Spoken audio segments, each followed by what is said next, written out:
একটা অত্যন্ত লজ্জাজনক, দুঃখজনক এবং নিন্দাজনক ঘটনা ঘটেছে। আমাদের ত্রিপুরাজ্যের একজন উজ্জ্বল ছাত্র অ্যাঞ্জেল চাকমা গত 9 ডিসেম্বর তার ভাই মাইকেল চাকমাকে নিয়ে বেরিয়েছিল দোকানে কিছু কেনাকাটা করার জন্য। সেখানে কিছু উচ্ছৃঙ্খল যুবকের হাতে নৃশংসভাবে আক্রান্ত হয়ে তার পিঠে ছুরি দিয়ে আঘাত করা হয়েছে। 15 দিন সেখানে এই জীবনের সাথে লড়াই করে গত 26 তারিখে তিনি হেরে গেছেন। আমি অ্যাঞ্জেল চাকমার পরিবার, তার প্রতিজন সকলের প্রতি গভীর সমবেদনা জ্ঞাপন করছি। সাথে এই ঘটনার তীব্র নিন্দা জানাচ্ছি। অ্যাঞ্জেল চাকমার উপরে যে আক্রমণ, এটা নতুন নয়। 2014 সাল ত্রিপুরা এই ভারতবর্ষে এই বিজেপি সরকার আসার পর এই জাতীয় ঘটনা প্রায় প্রতিনিয়তই হচ্ছে। 14 সালে অরুণাচলের একজন ছাত্র নিধু তানিয়া লাজপত নগরে নৃশংসভাবে খুন হয়েছিল। তারপর মিজোরামের একজন ছাত্র, তারপর তিব্বতের লপসাং নামে আরেকজন ছাত্র।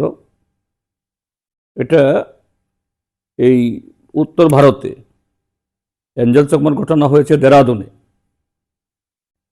যে বিজেপি ক্ষমতায় আসার পর এই যে সংঘ পরিবারের যে স্লোগান হিন্দু হিন্দি হিন্দুস্তান, আমাদের উত্তর পূর্বাঞ্চলের যাদের চেহারা, সংস্কৃতি, ভাষা, পোশাক, খাদ্যাভ্যাস একটু ভিন্ন, তাদেরকে চিংকি, চাইনিজ, নেপালি এরকম নানাভাবে হাটে ঘাটে বাজারে, এমনকি কোথাও কোথাও ইউনিভার্সিটি কলেজ ক্যাম্পাসগুলোতে ঘটনাগুলি ঘটছে। যে আমাদের দেশে যে অসহিষ্ণুতা রাজনীতির যে রমরমা, একে যে উৎসাহিত করা হচ্ছে তথাকথিত হিন্দু রাষ্ট্রের নামে, এটা তারই কুফল। এবং এটা শুধু এখন উত্তর ভারত, দিল্লি বা দেরাদুনের মধ্যে সীমাবদ্ধ থাকছে না।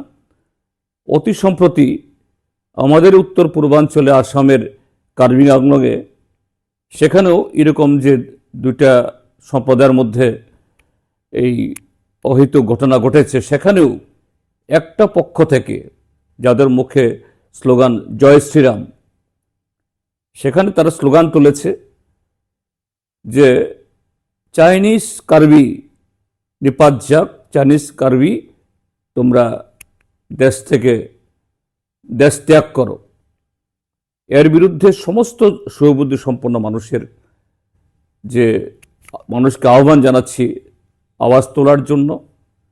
এবং এইভাবে একই দেশের মানুষ, আমাদের বৈচিত্র্যের মধ্যে আমাদের একসাথে থাকতে হবে। কিন্তু এই আরএসএস সংঘ পরিবার যে আজকে যে ধরনের বিষ আমাদের সমাজে আজকে প্রবাহিত করছে, এর বিরুদ্ধে রুখে না দাঁড়ালে পরে এই দেশটাকে ঐক্যবদ্ধ রাখা এবং শান্তি সম্প্রীতি বজায় রাখা এটা কঠিন হবে। সমস্ত দেশপ্রেমিক, ঐক্যবদ্ধ এবং সুবুদ্ধি সম্পন্ন মানুষকে এর বিরুদ্ধে এগিয়ে আসার জন্য আমি আহ্বান জানাচ্ছি।